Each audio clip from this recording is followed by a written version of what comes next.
welcome to this session, GNSS. The time is up. Thank you for joining us. My name is Dr. Robert Hampshire. I'm the Deputy Assistant Secretary for Research and Technology and the Chief Science Officer for the Department of Transportation. And I'm going to be moderating the event today, so thank you for attending. Quoting from a presidential executive order, the national and economic security of the United States depends on, as you know, reliable and efficient functioning of critical infrastructure.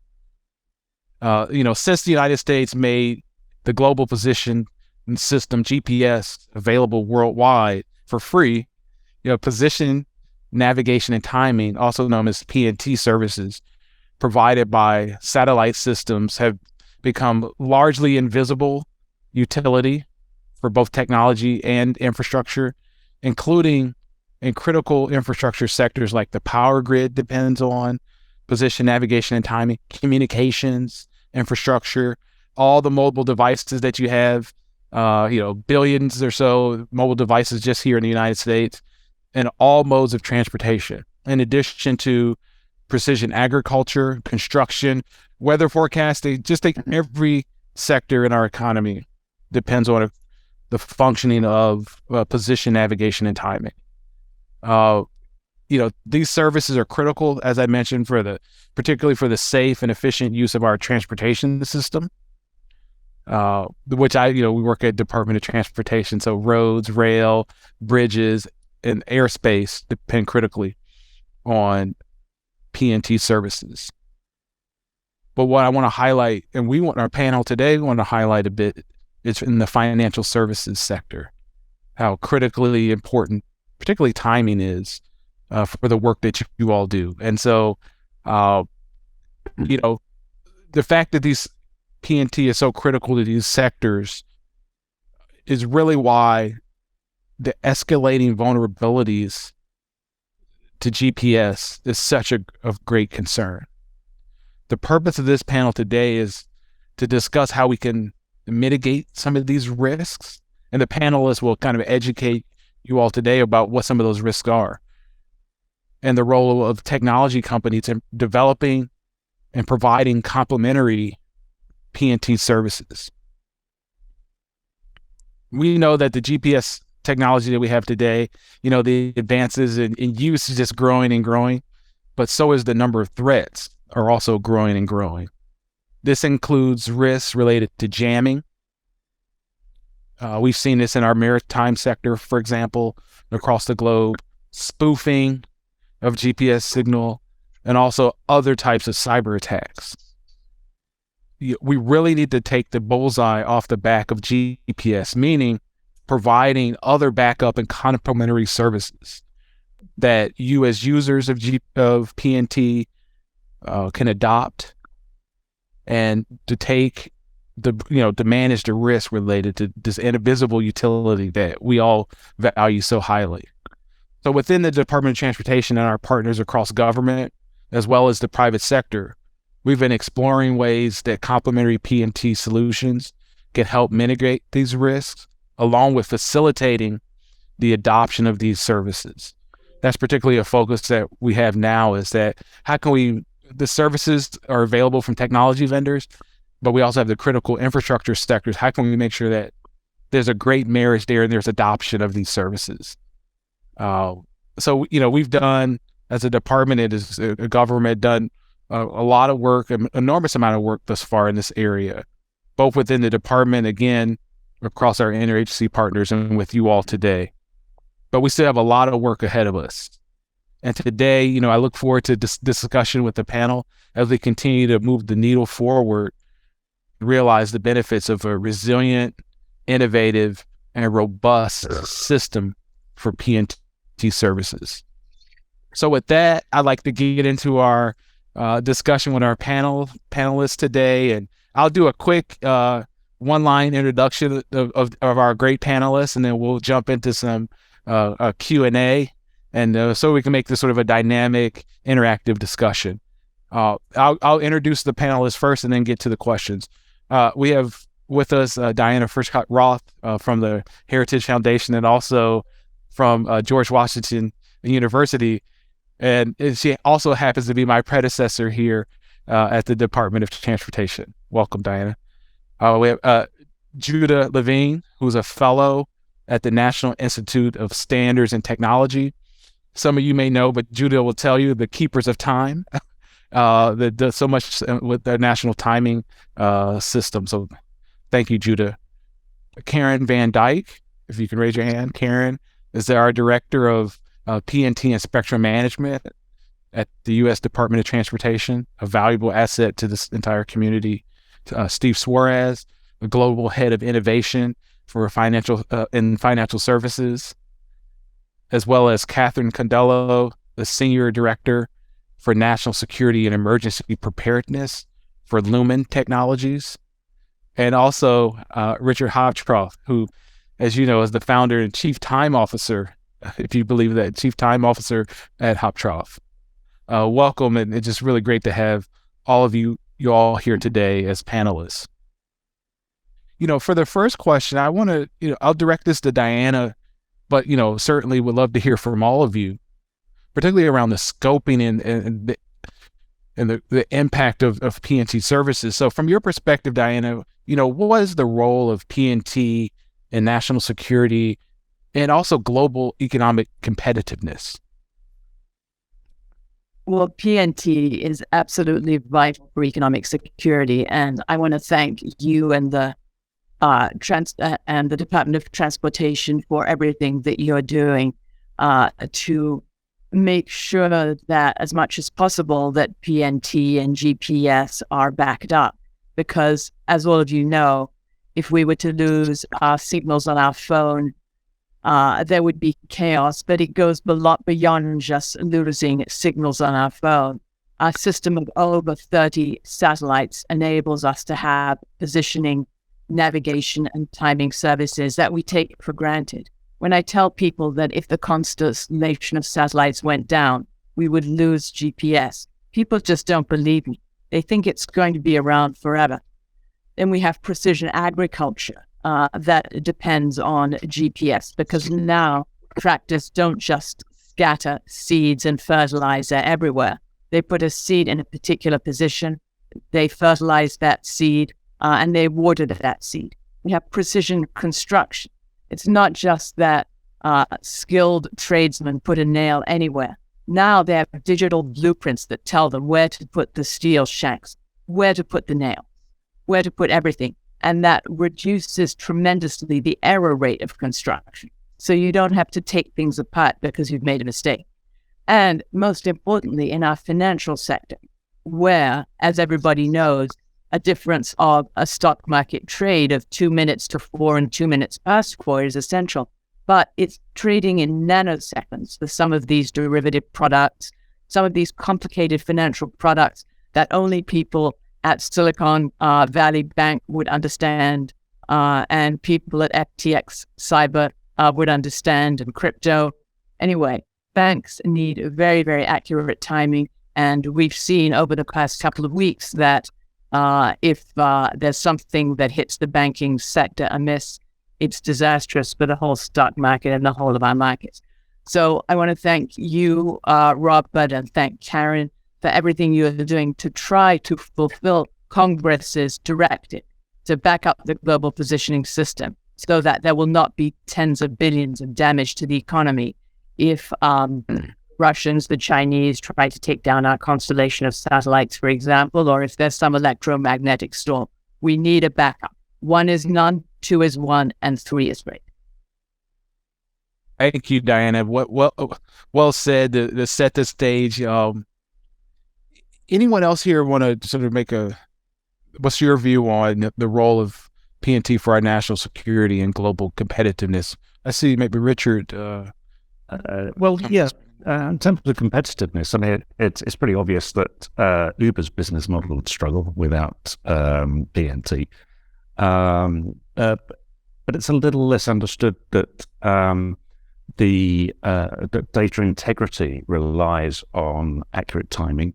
In financial services, for example, it's very important that you can establish a sequence of events and unravel what happened. So unless you can trace exactly what happened in many sort of applications where the data has real world consequences, you really need to have that accurate timing.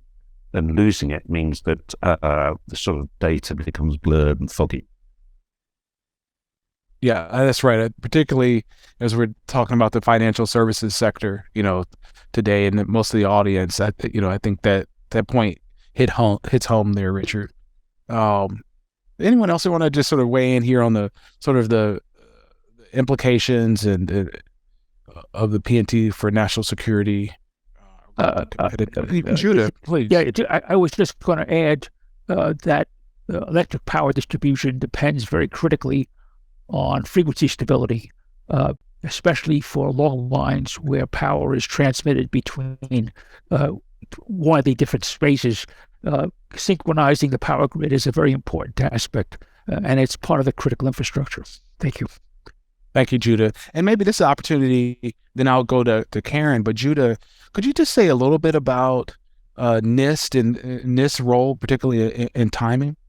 Well, sure. We're in, as you say, we're in the timing business, and we have addressed the concern in a number of different ways. We have informal and formal advice about best practices. There are documents that we've written about best practices and so on. We're also experimenting with various alternatives to satellite systems. For example, we are currently testing timing from low Earth satellites, the Iridium system. Those signals are much stronger than GPS.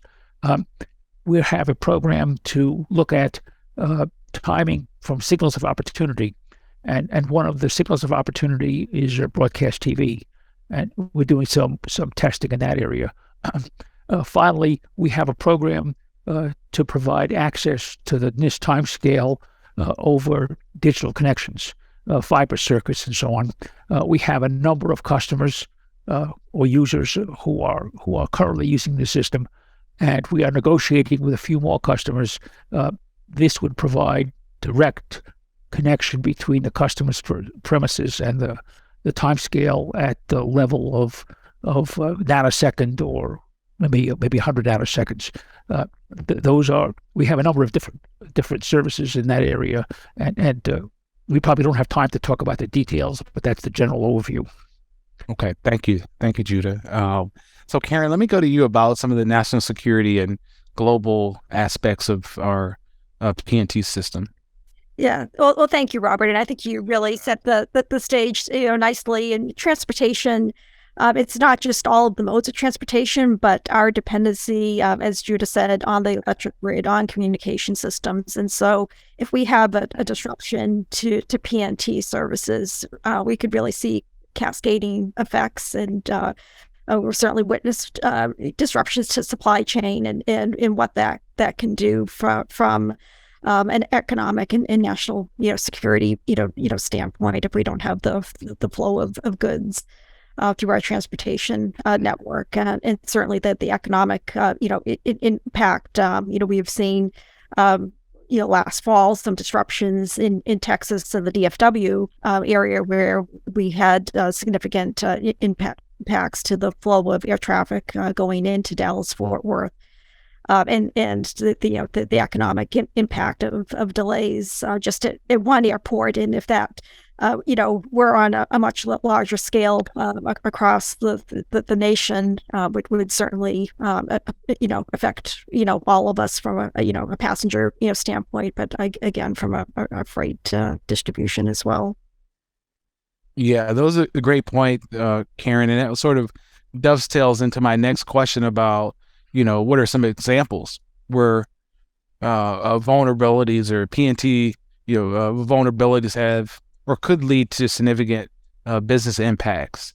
And so again, these aren't a theoretical risk we're talking about. Certainly over the last 1 year, there's been quite a few instances of disruptions to GPS that have, as you mentioned, particularly say in DFW down in Dallas and others, significantly impacted the airspace, modifying, hundreds of flights over multiple days, but also other modes of transportation and services in those areas. So these are, real vulnerabilities that are affecting air travel and business. But I just want to open it up to others who may, ways in which GNSS vulnerabilities could have impacts on your business. Maybe I'll ask Steve this question, direct that to you. Yeah, no, I mean, it's funny. You start thinking about things like space weather, and it was kind of me being new to this, understanding how solar weather can actually have disruptions. And you think about jamming. So I sit on a lot of boards, and part of those boards is having the right governance around cybersecurity and really understanding how this technology can be jammed or spoofed. I heard a really interesting story of a guy trying to use a $20 device to kind of hide where their location was from their boss. And they were driving by an airport in Newark, and they caused disruption in that airport. Now, sadly for him, that caused him a very big fine from the FAA and having that. So thinking about that somebody with a $20 device can actually spoof your GPS is actually a point of contention. And it's obviously had impacts on data centers. And from a regulation perspective, having inaccurate data or not having the precision of the right stamp data can have a huge impact when it comes into financial services, which I'm sure we can cover a little bit later. Yeah, thanks, Steve. You kind of moving us towards, ways to identify the vulnerabilities, but also mitigate them, right? And ways to build networks, ways to reinforce, make them more robust to these kind of risks. Let me turn to Catherine, and particularly what you see at Lumen and broader, say, in the telecom industry and others. Can you say a little bit more about some of the vulnerabilities that you see and what you all have done to sort of mitigate those and over time? So, Catherine. Sure. There is this perception that communications is really vulnerable to GPS issues. And I'm not saying that there aren't issues, but when you look at how the baseline critical infrastructure networks have been built, the need for synchronized timing, and actually has driven over the last 30, 40 years, a whole host of mitigations in our networks so that you can continue to get your bits and bytes and make your telephone calls and call your mother or whatever you need to do.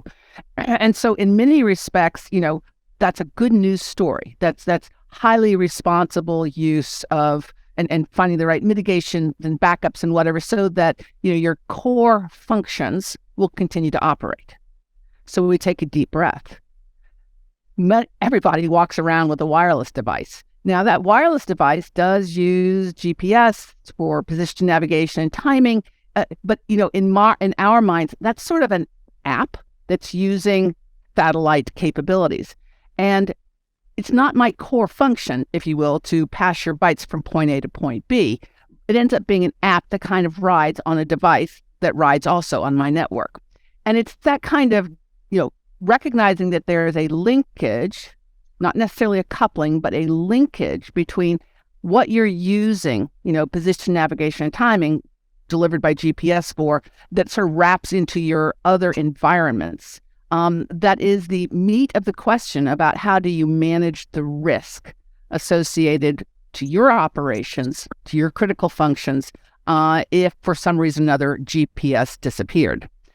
So at least within the communications sector, and I'm vice chair of the Communications Sector Coordinating Council, in addition to Lumen doing its own internal assessments built on 30, 40 years of best practices, the sector at large has looked at, the degree to which the wireless guys, the wireline guys, the cable guys, the broadcasters rely on GPS to, broadcast television or news, to provide your cable service, to whatever. And net, the vast majority of the ask is that to do those basic core functions, we're kind of okay.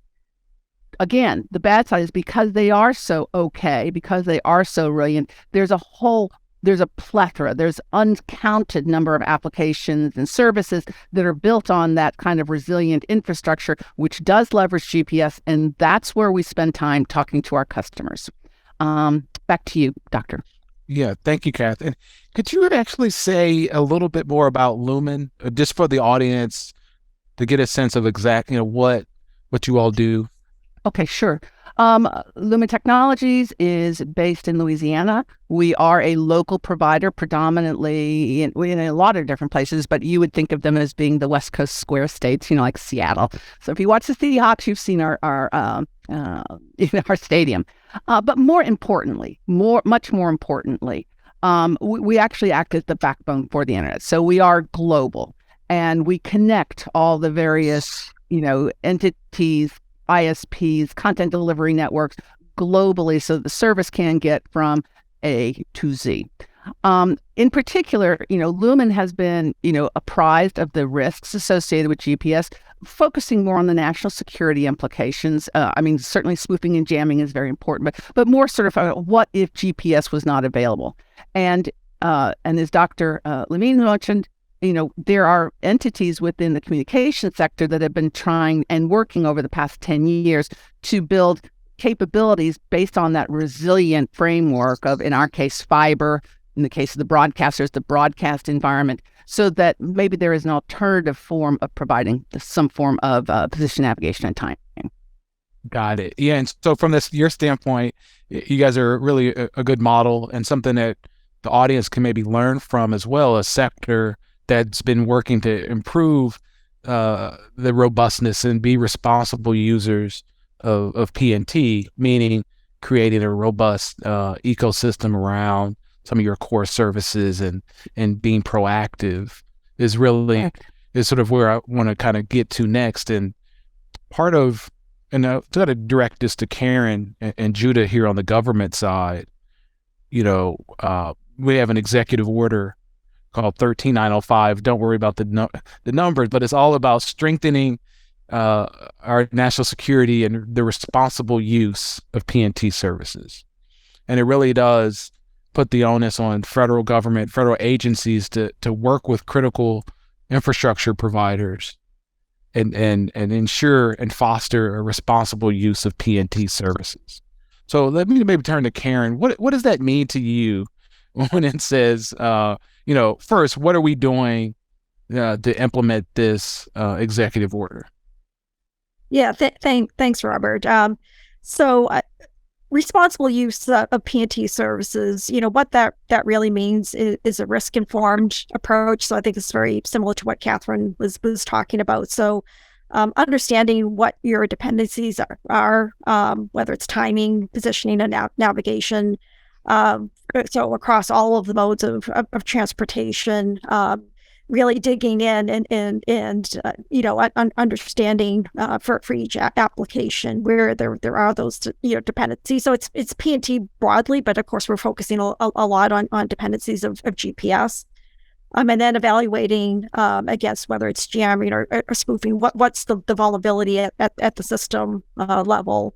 And understanding, again, the level of risk and determining, is that level of risk tolerable? And if the answer is no, what are we going to do to mitigate it? And that really is a process that's laid out in the NIST PNT profile that was required by the executive order. And then moving if the answer is you can't tolerate the risk, then, in terms of mitigations, and this really it stems from work that DOT did in a 2020 demonstration of complementary PNT technologies and looking at different solutions and now moving that really to the next phase where we can bring critical infrastructure sectors and PNT technology vendors together. And what we've heard at our PNT industry roundtable last summer as a sandbox type of capability, but essentially a test range or proving ground where we can really match up or marry those technologies and critical infrastructure needs together and see what works in their environment for their specific applications. And that's a lot of work that DOT is doing with the various modes of transportation, again, with the executive order directly applying to the federal government, but also pointing to the various sectors and sector risk management agencies. And I think we also heard at our industry roundtable, and this is consistent with the executive order, is the federal government taking a leadership role, and for our own applications, building into our federal contracts requirements for PNT resiliency. And DHS has actually been leading a group to develop PNT contract language that will help serve that purpose. Yeah, Karen, together with interagency partners, like DHS is one of the key ones here, and NIST, of course, to implement this executive order.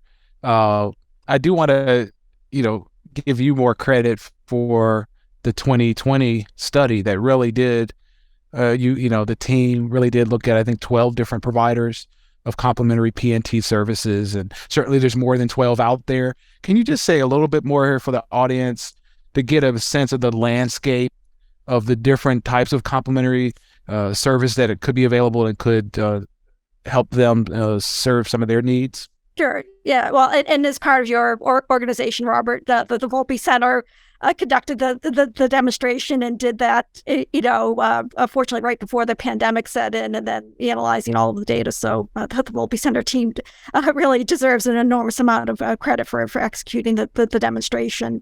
But we looked at various technologies. So Judah mentioned LEO-based solutions. So that was certainly part of the demonstration. Also terrestrial services in medium frequency. So a company called NextNav. Judah mentioned Satellus. We also had two vendors at low frequency. So the EDLRAN service. We had time over fiber solutions. So it was a variety between timing only solutions and solutions that would provide positioning and navigation solutions. And I think it's important to recognize that was a snapshot in time. There's certainly other technologies that either weren't part of our demonstration or have emerged since that 2020 timeframe. And so as we look into the future, it's really putting together that framework that we can evaluate technologies and certainly, encouraging those commercial, vendors to put forward solutions that can be adopted into critical infrastructure applications. And that's really our focus now is moving forward with the implementation of a complementary PNT action plan that focuses on the adoption. Yeah, thanks, Karen. And I certainly have to give credit as well to my predecessor, Diana, who had the foresight to really support and foster and shepherd this work, the complementary testing through the system. So absolutely. Diana had us pull the schedule as far to the left as possible. And in hindsight, if we hadn't, I don't think we would have been able to conduct that demonstration. So so thank you, Diana. Yeah, thank you, Diana. Absolutely. And you all are also funding such wonderful research. I mean, Robert, you just gave a grant to Ohio State, which has a wonderful program led by Classes, which is developing alternatives to PNT using the cellular system. And they designed a receiver that uses SpaceX's Starlink satellite signals that achieve the first positioning results with Starlink satellites as an alternative to GPS. And that was featured in Science, Spectrum, and the BBC. And they also demonstrated that cellular signals could be used as a viable PNT backup with comparable navigation performance to GPS. They had a ground vehicle drive for about 5 kilometers without GPS, just using cellular signals for orientation. And that went as effective as GPS. So you all are funding wonderful research at Ohio State to develop alternatives.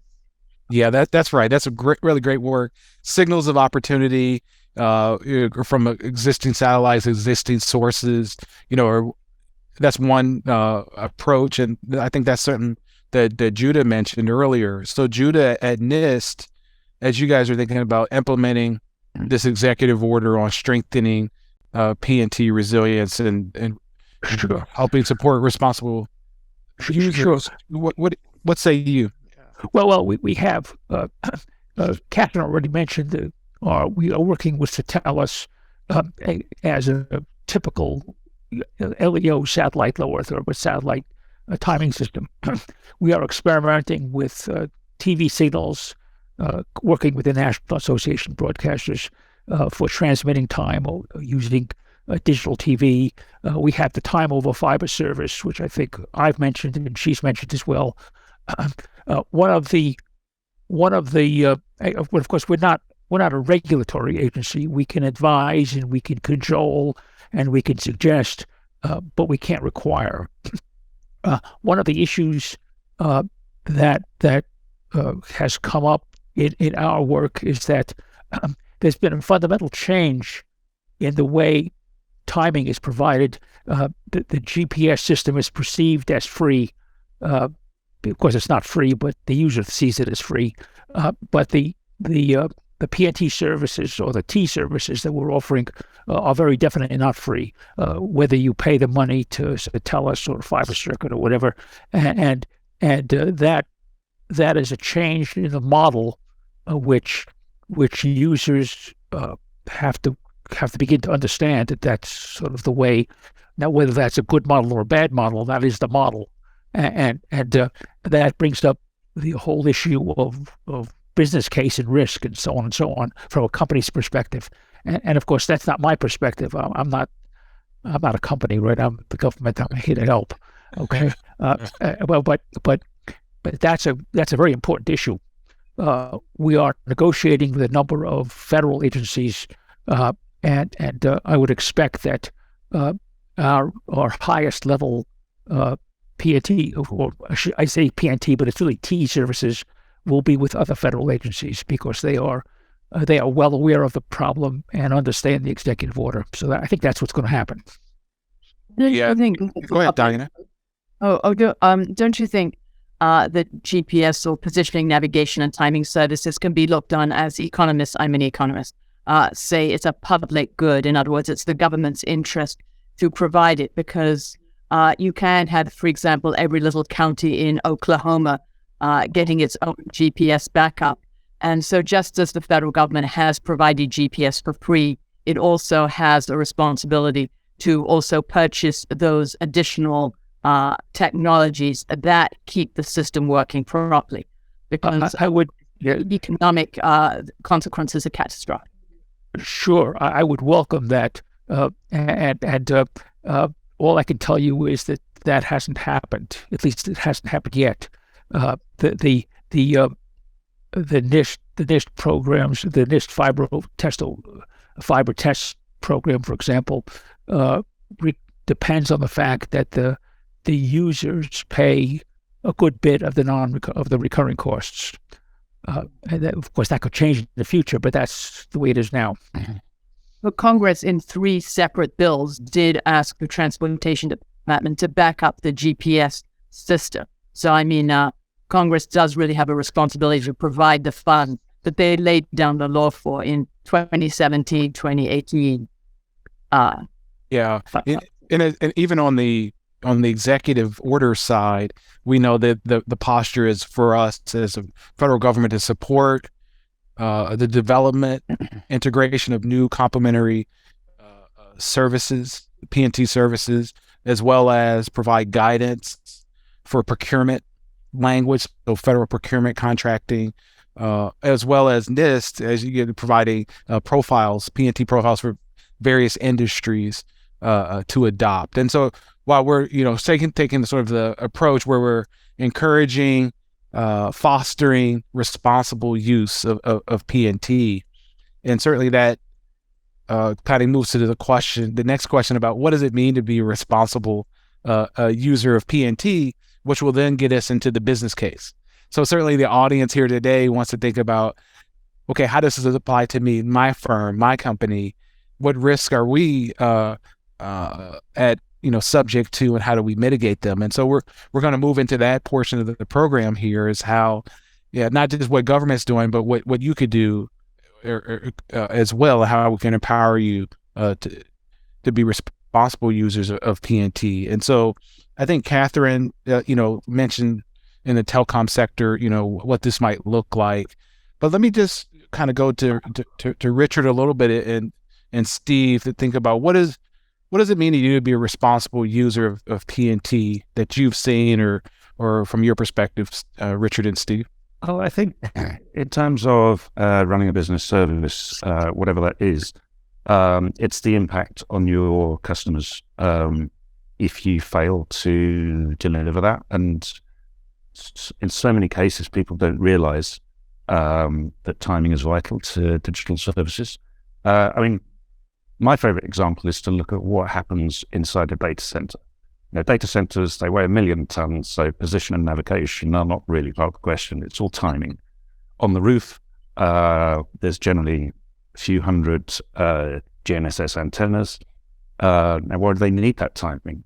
Well, companies like Google and Facebook, they have massive distributed databases, which would slow down 100-fold, 1,000-fold without good timing. Imagine life without Google. That's the kind of impact we're looking at.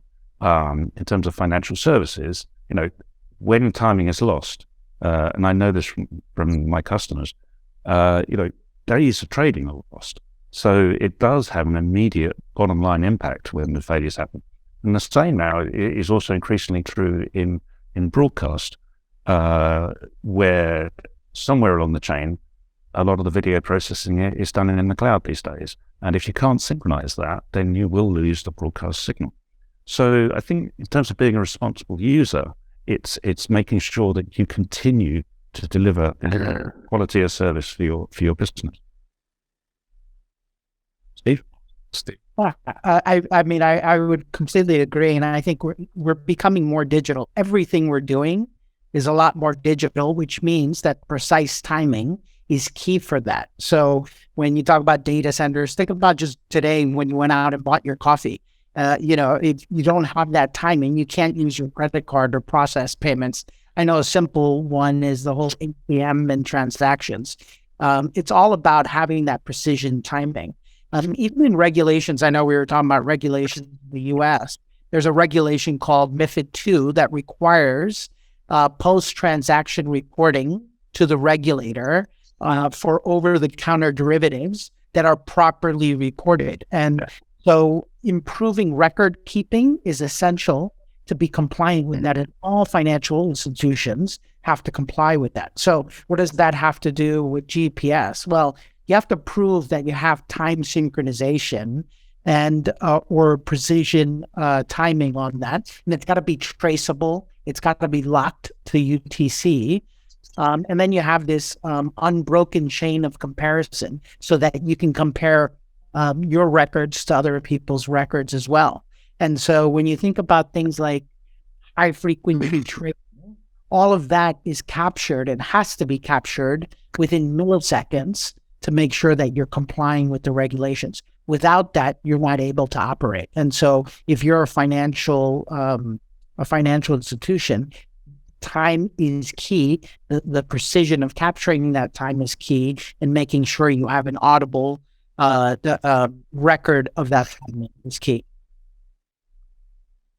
Thank you, Steve and Richard, for those perspectives. I kind of go back to what Diana mentioned as well, that the fact that particularly GPS here in the United States, but navigation globally, typically it's been provided free of charge to the user, right? And so that creates this sort of tragedy of commons in some way. It's sort of this free commons that is used, but then also there could be an over dependence, or we might minimize the cost of it not being available, right?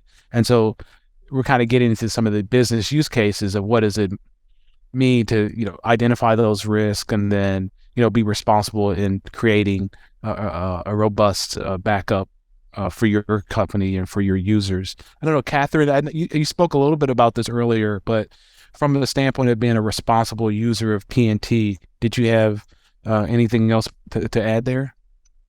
I think that DHS CISA in particular has been, in collaboration certainly with DOT and NIST, has certainly taken it upon themselves to really start to engage with all the critical infrastructure sectors, not just comms, dams, locks and levees, commercial facilities, about getting them to think more deeply about the extent to which, they use PNT.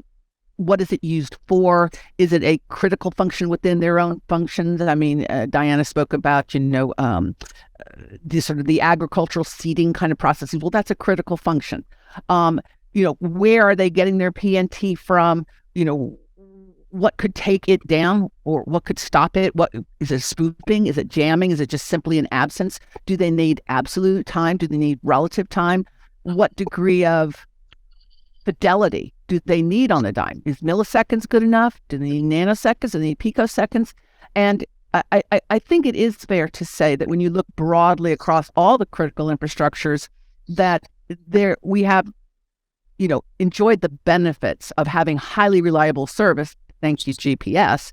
And so we've sort of lost track of focusing on the capabilities and the core functions that GPS constellation provides to our key services.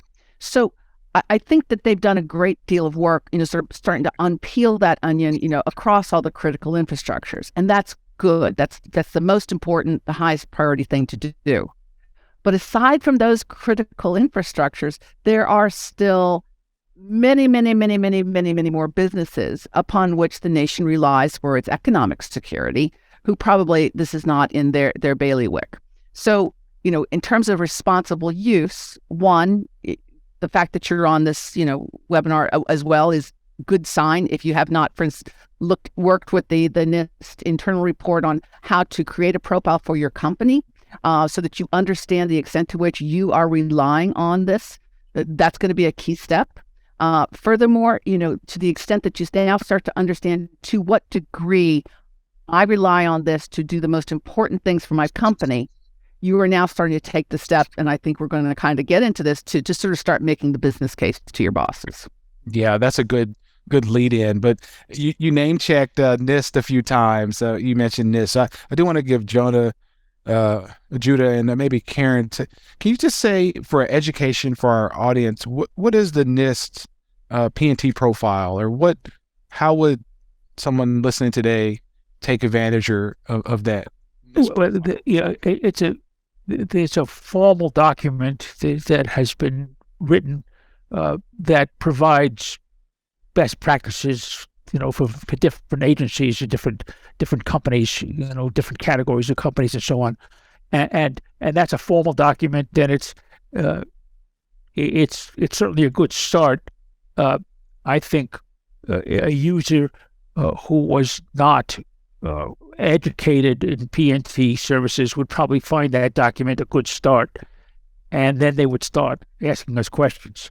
And we are here to help. I mean, I get a lot of questions about, how would I do this? How would I do that? And my colleagues do also. And we really try to educate the community as best as we can.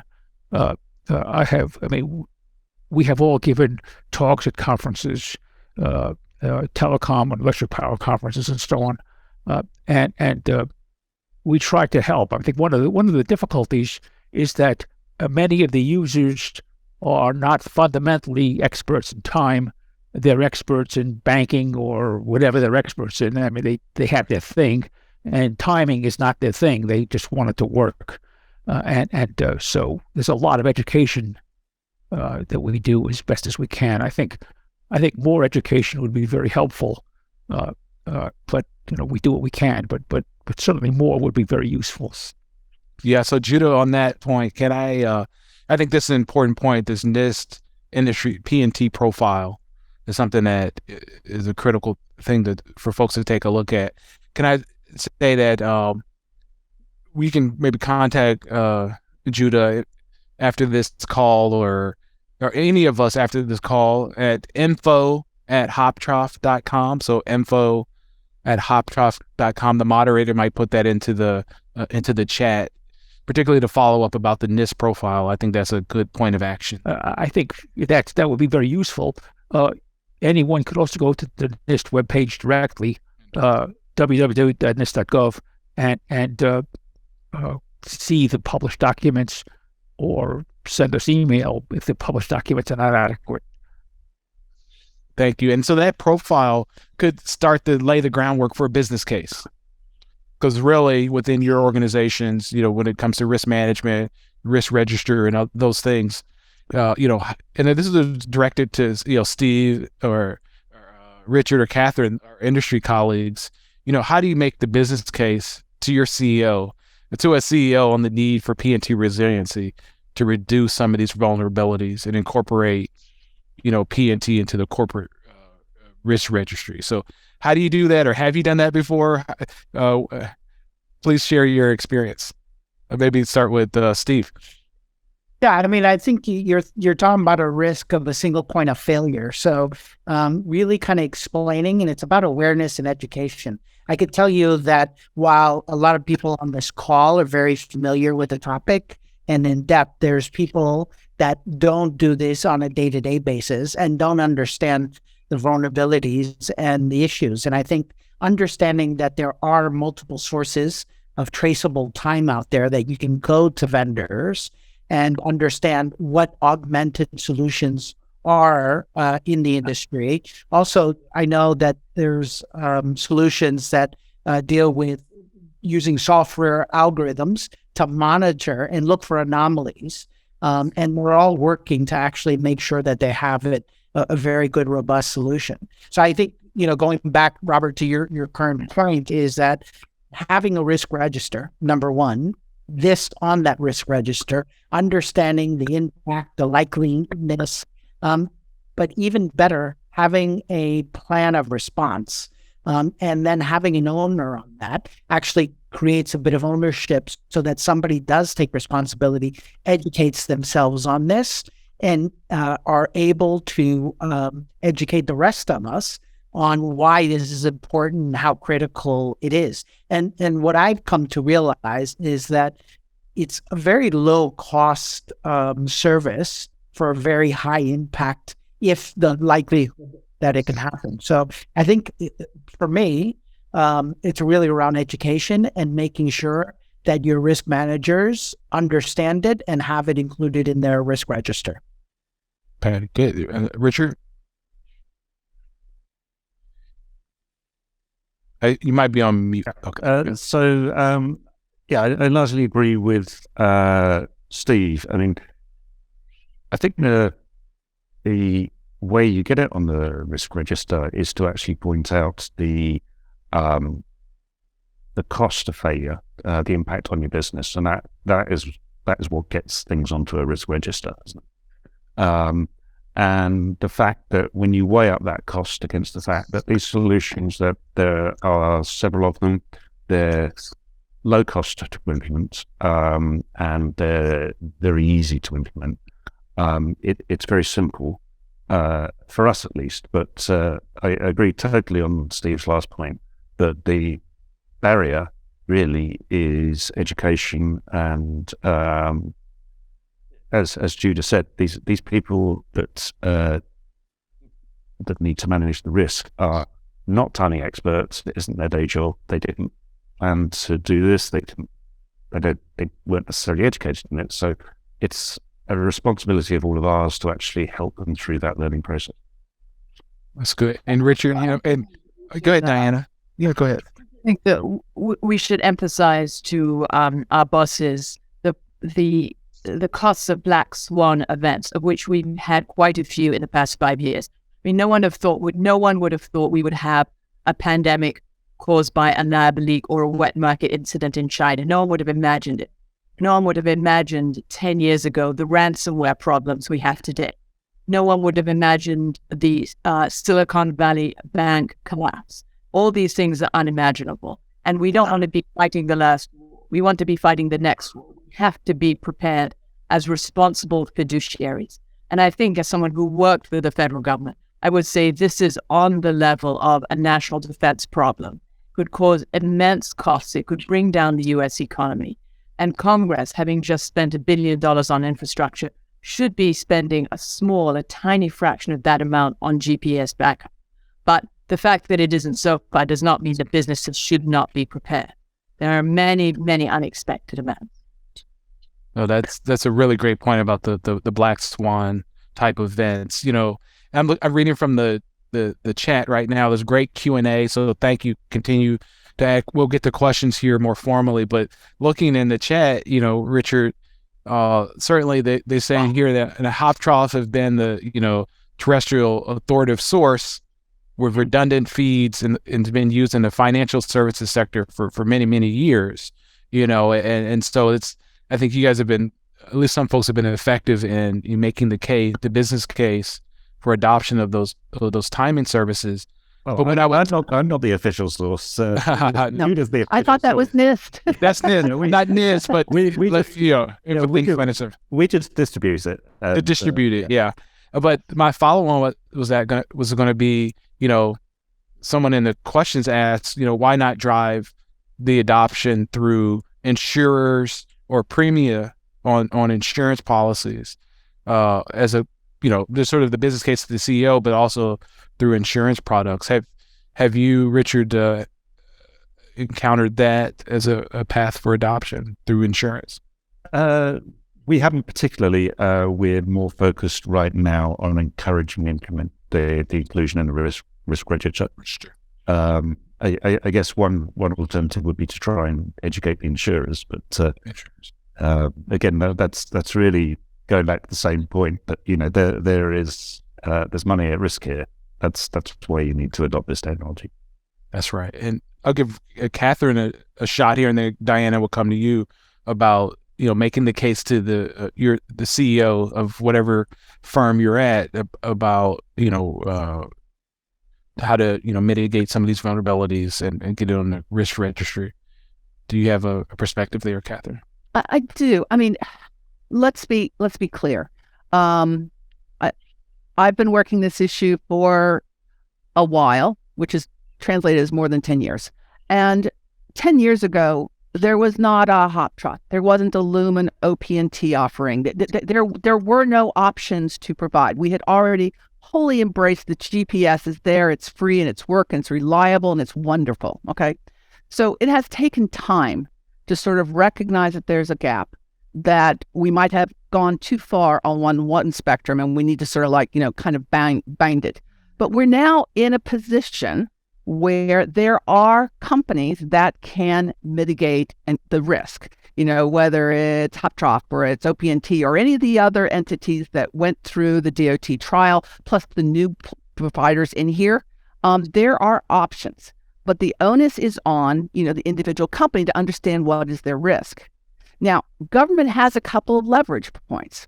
They can keep it in the voluntary mode. And in that voluntary mode, yes, education is completely key, absolutely key. This is also the role where government needs to take the lead. If they see that, DOD is buying, backup services from whoever, that's going to send a market signal. If they see that, the various departments and agencies, that's going to be a signal. So that's sort of the voluntary side. And we're already seeing some of I'm going to call it the intermediate side, which is sort of like through CIS's efforts with, here's some contractual language that which in essence says sort of like DOD's cybersecurity maturity model certification, which says if we, DOD, want to do business with you, whoever you are, demonstrate to us that you are not reliant or you have some mitigating factors in for, an alternate form of PNT to the extent that you rely on it. And that's what I call sort of a, contractual compliance, if you will. And that too is a sort of an in-between kind of step. And then finally, government could do a regulatory thing. And I think there are some examples, internationally with, for instance, if you're a financial guy, you have to do this if you're in this area. But given the diversity of what fidelity of timing, whether or not you need position navigation or timing or some combination of that, I think moving to the regulatory front is one, way misguided at this time and place because we just don't know enough to know. And so I do see the pressure points in, sort of the inventory contractual compliance stage. But really what it comes down to is they're going to have to be some major high profile names that are early adopters so that people will feel comfortable in recognizing that there is a problem, there are solutions, and they'll go and mitigate those solutions. Wow, thanks for that answer. Very nice and comprehensive answer to kind of, because we do have to be very clear about what we're talking about. And so I really appreciate your clarity there. And Diana, I did see your hand up earlier. I don't know if you still had a comment. Yes, I wanted to answer a question in the chat that asked, do we know that these systems are independent of GPS? And yes, the testing has shown they're independent. You can go to the National Observatory in Washington, D.C., on the grounds of the Vice President's residence. You can see these atomic clocks. In England, you can go to the Royal Observatory. These are totally independent, and the time streams that come off are completely independent of GPS. I think that the listeners can be assured of that. Very good. That's a good segue into some questions. There's quite a few questions here in the chat. I think we've kind of hit quite a few of them, but one, certainly I'll pull one out here.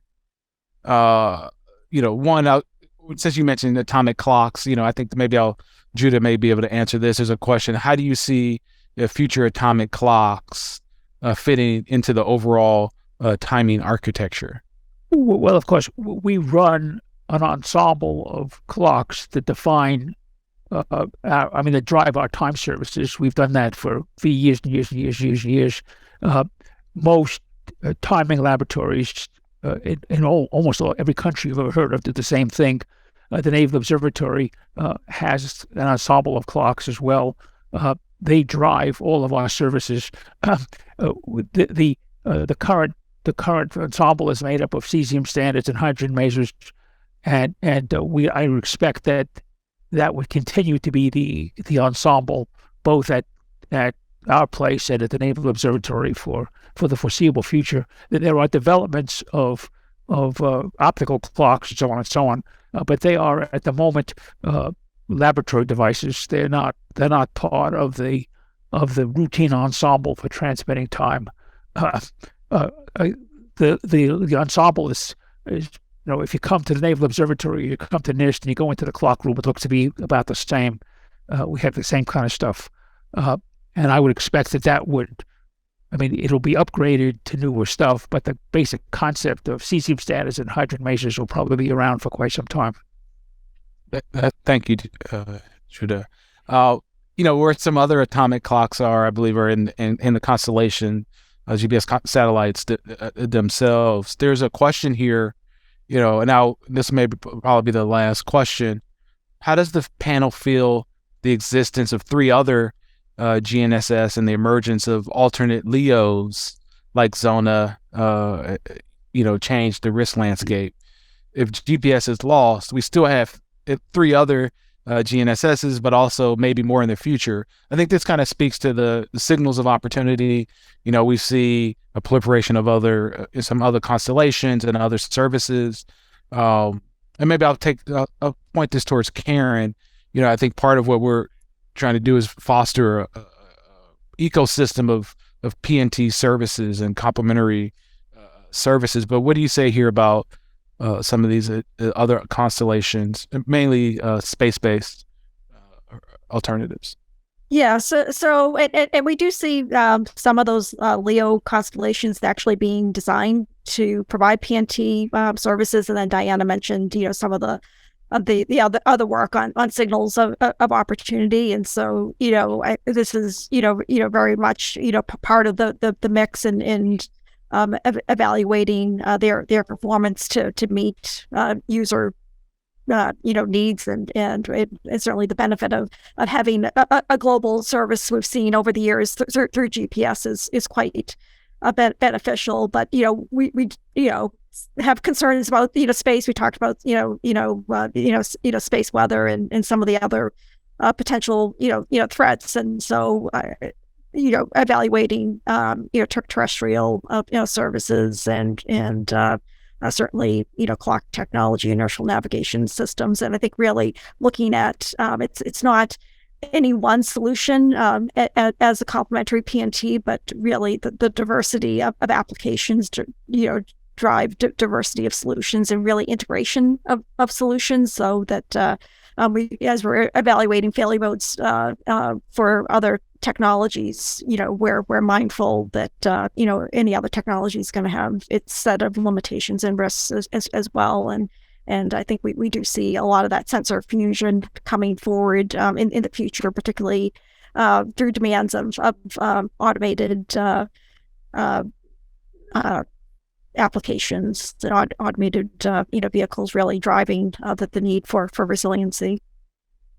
Thank you, Karen, and thanks everyone. I think we're getting close to we're over time here a little bit, so let me just sort of wrap and summarize. What we wanted to do with this panel is provide some education, particularly for this audience, about some of the escalating vulnerabilities to GNSS, GPS particularly, and how dependent many of our sectors are on that, and so really provide that educational framework, but also to inform you all about some of the steps that the federal government is taking, and some of the legislative and executive orders that we're implementing right now to help create a more resilient and responsible user base for GPS. I think we'd be able to do that, particularly that NIST profile, for example, but then also provide some action points for you all. I think there are some follow-ups here about how to, within your own firms, with your,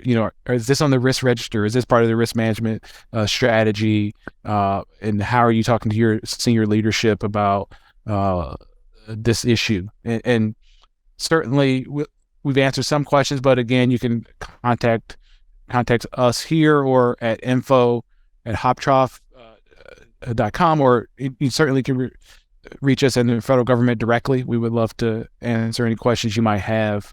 And so with that, I want to thank the panelists. Certainly an hour is not even enough, but hopefully we were able to get some great information out to the financial services innovation community today. And I really do want to sincerely thank everyone on the panel for participating, and the organizers for pulling this panel together. So with that, I want to say good afternoon, good morning, good day. Enjoy the rest of the day.